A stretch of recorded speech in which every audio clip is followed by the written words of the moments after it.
Good afternoon. So yan, meron tayo ngayong i-retread na motor. Wala kung anong motor to, China Motors ata to. SIM pala. SIM. So yan, lost thread na yung kanyang spark plug na original. So i-retread natin siya dito sa medyo malaki. Ang size niya is D6HA. Yung dati niya is C7HSA. So yan, ito yung ipang-retread natin.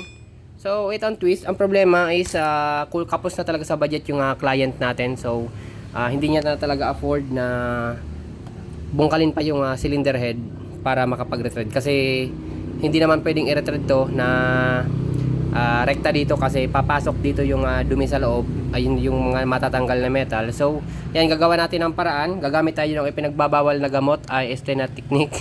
So, yan. Habang babarinahin natin yan at saka i-retread, bubugahan natin ng hangin doon sa tambutso. Nakaangat ng konti yung valvula, yung exhaust, para pag habang nagtrabaho tayo dito, papasok yung malakas na hangin, tsaka yung lahat ng debris, pagkatanggal dito sa surface na yan, buga agad palabas. So ayan, sa parang ito, makakatipid ng malaki yung may-ari kasi hindi na siya magpapatap overall. So since naawa naman ako, so yan, ito na lang ang naisip kong pinagbabawal na gamot. So yun, so yan, umpisa na natin.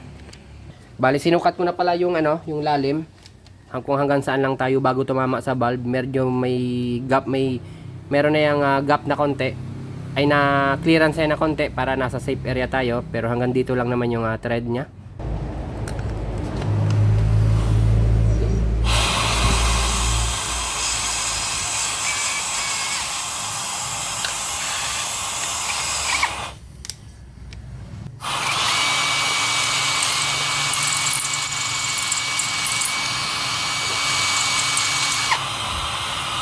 So yan, nakita nyo, nagtatalsikan palabas yung mga debris.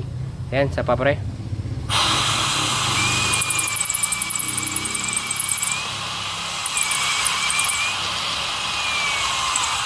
Ayan. Ayan.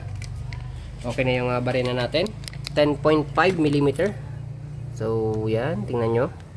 Makikita nyo, ayun yung valve nya, yung valvula. So yan yung sinukat ko kanina kung gaano kalalim yung i-drill natin.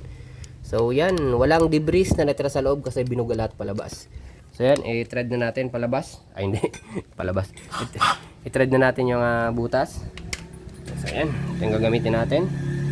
So yan, naglagay na rin ako ng mark kung gaano kalalim para hindi tayo magkamali. So yan, after nyan, pagkatapos nitong yung tapered na pang thread, so titry na natin yung isa. Bali, titry natin ang pang bottom para yung pinakadulo magkaroon ng thread. So yan, ito muna. Sige, tira. Hangin, pasok.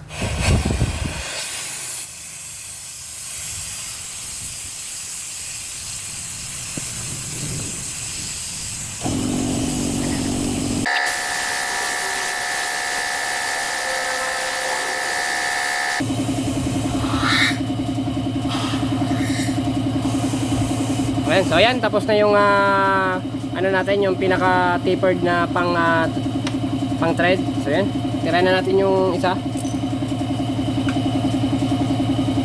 So ito, yung pang bottom na. So lagyan ulit ng markings.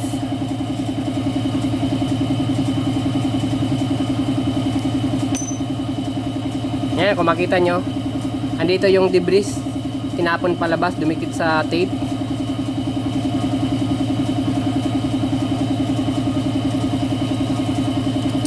Ayan. Sige, hangin, pasok.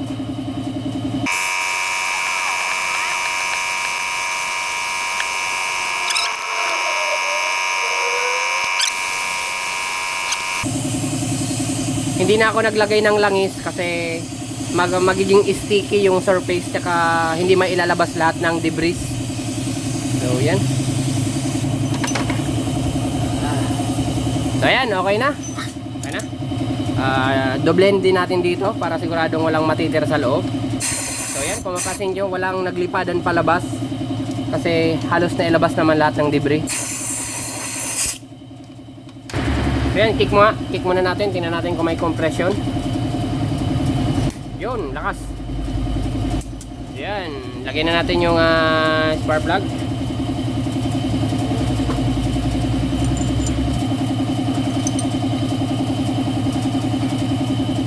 So yan, higpit na.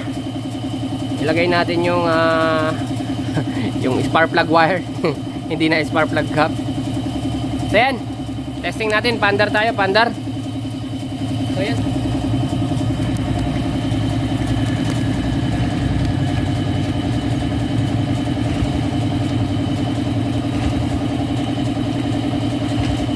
So yan, hindi umaandar. Pero hindi yun yung cause ha. Baka i-bash nyo agad ako. Hindi, may problema pa ata yung carburetor nito kasi na-stuck daw to, sabi ng may-ari. Yung ano nga, yung throttle cable niya, hindi na gumagana. Tagang stuck up na yung throttle ano niya, cable niya. So ito, gagamit na lang ulit tayo ng pinagbabawal na gamot. Tingnan natin kung aandar siya. So yan, karga lang natin ng gasolina yung chamber. So yan. Lagyan ko na ng gasolina. So bali pag umandar na to, tapos na yung trabaho natin dito kasi baka si client na rin yung magdi-DIY, maglinis ng carburetor niya. Kasi nagtitipid nga yun si client. So yan. Basta ang trabaho natin dito is ma-thread yung spark plug, ay ma-thread yung spark plug niya. So yan. Kick. So yan, kick. Yun, pumutok na. Yun. Yun! It's alive! Ayan, ubos na yung gasolina natin. Ayan, thank you.